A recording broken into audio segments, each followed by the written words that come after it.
उन्होंने पूछा था कि क्या कोचिंग संस्थान जो हैं वो शोषण करते हैं, कि यदि कोई इंटरव्यू देने आना चाहता है तो आप उसे क्या बताएंगे। मेरा नाम भारत सिंह है, मैं जनपद कानपुर नगर से हूँ। मैंने अभी इंटरव्यू दिया है। तो कल्पराज सर का बोर्ड था और बड़ा ही अच्छा एक एटमॉस्फेयर उनका रहता है, बातचीत करने का बड़ा अच्छा तरीका रहता है। उसमें चारों मेंबर पुरुष मेंबर ही थे। शुरुआत में जाने पर उन्होंने बड़े अच्छे से अभिवादन किया, बोले आइए बैठ जाइए, और तत्पश्चात उन्होंने बस पूछा कि क्या कर रहे हैं वर्तमान में। तो मैंने बताया कि मैं अभी प्राइवेट कोचिंग संस्थान में काम कर रहा हूँ। तो उन्होंने बस उसी से शुरुआत की और उस पर आधारित कुछ क्वेश्चन पूछे कि किस तरीके से क्या शोषण कर रही है प्राइवेट कोचिंग। इसके बाद उन्होंने मेरा सब्जेक्ट पूछा कि आपकी क्वालिफिकेशन क्या है। देन उन्होंने इतिहास से संबंधित सॉरी मेरा इतिहास सब्जेक्ट रहा है स्नातक में और पराई स्नातक में, ऐसे में उन्होंने इतिहास से प्रश्न पूछे और तत्पश्चात उन्होंने एक दो योजनाओं से क्वेश्चन पूछे। पीएम ऊषा पूछा था जो मुझे पता नहीं था, तो मैंने कहा सॉरी सर।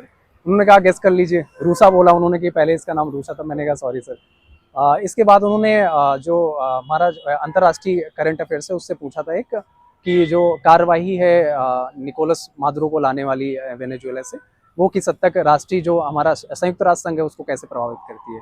तो कुछ क्वेश्चन इसी टाइप से थे और अच्छा रहा, ओवरऑल अच्छा। नहीं sir, situation based question. IR से और कोई क्वेश्चन? आईआर से और नहीं था, हिस्ट्री पे ही था। जैसे अशोक पे पूछा उन्होंने कि अशोक किस तरीके से युद्ध के बाद किस तरीके से वो तत्कालिक समय में और दीर्घकालिक समय में किस तरीके से उसके क्या परिवर्तन रहे उससे। तो यही क्वेश्चन थे। हॉबी वगैरह कुछ पूछा गया? नहीं, हॉबी वो कोई क्वेश्चन। अच्छा, जो आपसे कोचिंग से रिलेटेड सवाल थे वो आप बता सकते हैं, क्योंकि ऐसे और भी कैंडिडेट से सवाल पूछे गए, अगर मान लीजिए कोई ऐसा कैंडिडेट होगा उसको हेल्प मिल जाएगी। हाँ जी, उसमें एक पहला एक क्वेश्चन जो बताया मैंने कि उन्होंने पूछा था कि क्या कोचिंग संस्थान जो हैं वो शोषण करते हैं। दूसरा उन्होंने उसी पे फिर क्रॉस क्वेश्चनिंग नहीं, सेकंड मेंबर ने उन्हें थोड़ी देर वॉच किया, देन पूछा था कि क्या किस प्रकार की कंटेंट राइटिंग आप करते हैं। और फिर उन्होंने पूछा कि क्या इसमें आप एग्ज़ाम को ध्यान में रखते हैं या बच्चे को ध्यान में रखते हैं। तो मैंने उसका संतुलित जवाब दिया, मैंने कहा सर बच्चों का भी ध्यान रखना होता है और एग्ज़ाम का। फिर उन्होंने कहा कि अच्छा, एक सिचुएशन बेस्ड भी इसी तरीके से इसी सेंस में था कि यदि कोई इंटरव्यू देने आना चाहता है तो आप उसे क्या बताएंगे।